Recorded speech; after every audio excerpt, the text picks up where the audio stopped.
This video is all about how to make better YouTube thumbnails.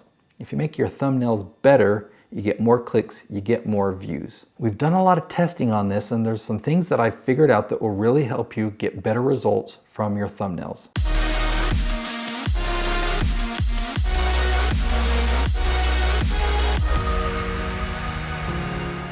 This video is all about taking the thumbnails that you currently have and how to make them better, how you can make them perform better. If you're a beginner and you want to know how to get started, how to start out designing thumbnails, then watch this video up here. That's what this video is about how to get started designing thumbnails. So let's go back to my computer and I'll show you some analytics. Okay, I'm going to take you behind the scenes of the Chris Crone channel and show you what I mean by click-through rate, okay? If I click on reach, one of my favorite things to look at is this funnel over here on the right hand side. Now, we've actually been getting a lower click-through rate overall, and here's the reason why. YouTube's really been suggesting our videos out to more and more audiences, a wider and wider reach. And the wider the reach is, the less likely they are to click on your content or find your content relevant. So we've actually noticed a big drop in our click-through rate. But I'll show you some of our best performing videos, the click-through rates that we like to shoot for. So right here, from 16.2 million impressions, that only accounts for 74% of our traffic, but from 16.2 million, we have an average click-through rate of 2.7%, which results in 440,000 views. Again, this is just for the last 28 days. And we have an average view duration of over 6 minutes, which we're pretty happy about. Between 6 and 7 minutes is what we usually strive for. And that leads to 2.7 million minutes of watch time. Now, if we go back to our analytics page and we see our top videos, and I'm going to click on see more, this is really helpful because it shows our top videos and you can see the click-through rate. And these two videos are the ones that's really driven our average down. If we go back in history, we used to have a much higher click-through rate, and it's not that we changed the thumbnail to a lower performing one or something like that. We are doing A/B testing on these, and we'll talk about A/B testing more later on in this video. But because we have such a wider reach, these are really well-performing videos. And YouTube in the last month has started to promote these videos to new audiences that have never been promoted to before. And our click-through rate has gone way down, but it's giving a lot of impressions and we are getting an increase of views and subscribers from it. But setting aside those two videos, you'll see some higher click-through rates. You'll see 4.2, 3.9, 4.3. This one's 5.4, even 6.7 on this one, 7.2 down here. So this is where you can come in your analytics to see what the click-through rates are on your videos. And if you see one video has a high click-through rate, another video has a low click-through rate, and they have about the same length of time, they've got the same average view duration, they're getting the same amount of impressions, I suggest you compare the thumbnails and see why is this one getting clicked more than this one. In the beginning, you've really got to make a lot of guesses. Guess what you think will create curiosity for people. What will compel them to want to click and watch your video when paired with your title. I admit, a lot of times I get lazy. I ask my team to take a still from my video footage and use that as the thumbnail.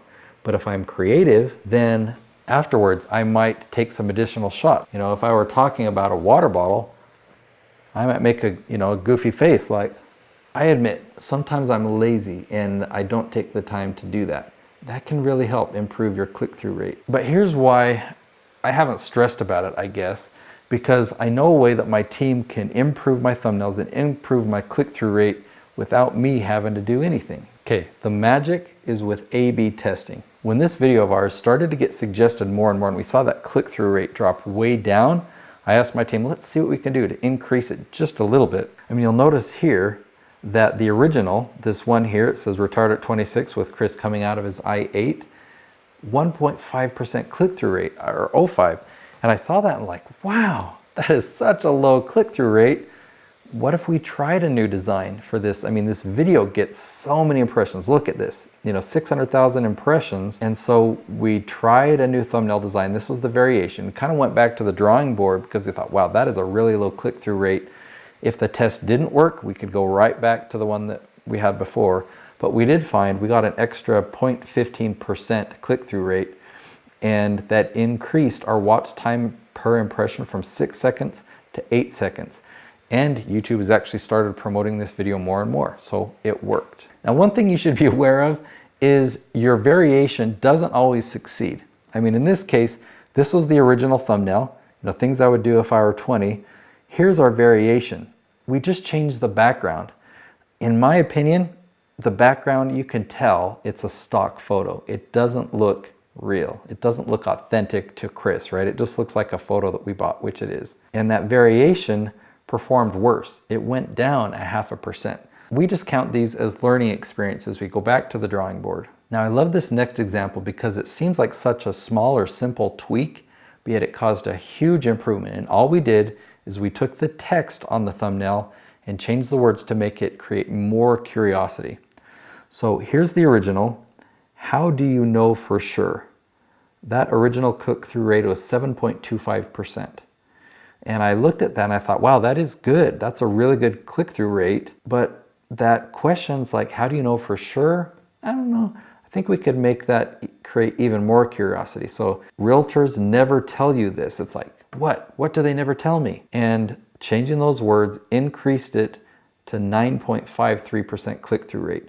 So even though we're not getting as many impressions on this video as the one I showed you before, I mean, look at that watch time per impression. It went from 46 seconds up to 60 seconds per impression. So YouTube's naturally going to start putting this video in front of more and more people. Therefore, we'll have more impressions, we get more watch time, we get more views. So here's another example that made a big improvement, and all we did is we made the text create more curiosity. So look at this, 3.9 up to 7.2. What did we do?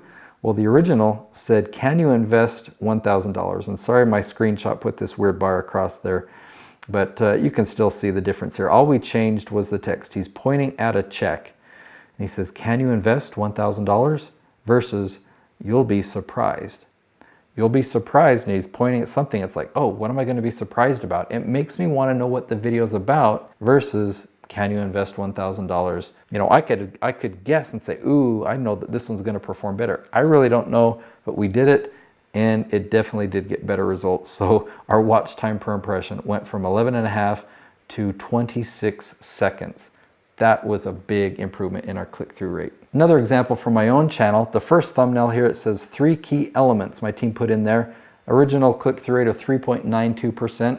We could probably make that text create more curiosity. But what my team decided to do in this test is put a camera in there. That related to the title of the video, and it definitely created more curiosity, 5.92% click-through rate. So a big improvement there. So I recommend that you only change one variable at a time. Are you going to test the text? Are you going to test the color of the text? In fact, would you like to see a color example? Now this one's actually surprising, even to me. You look at the original, avoid the power struggle. Both thumbnails are identical, but we've got kind of a reddish orange color here, and we've got blue down here. That made a big difference, 6.6 up to 8.3. So I recommend just changing one variable at the time. Are you changing a color? Are you changing the words? Are you changing the facial expression? Are you changing the background? Facial expression's a funny one. Let me show you that one too. I just got to show you this. See, we call this the dorky face. Chris gave it that terminology, and I liked it, so I went with it. And this one, it kind of matches the text. Please don't do this. It's kind of like a warning face, like, oh, I don't know, don't do this. This one we just call the dorky face. But look, the dorky face has better performance. It went from 7.2 to 7.8. So just change one variable at a time. That way you know what change it is that made the improvement or made it perform worse. Now that you understand what you can do to improve your thumbnail design, I've got another video that's really going to help you out in knowing how to get millions of views on your videos, and he goes into more depth on thumbnail design.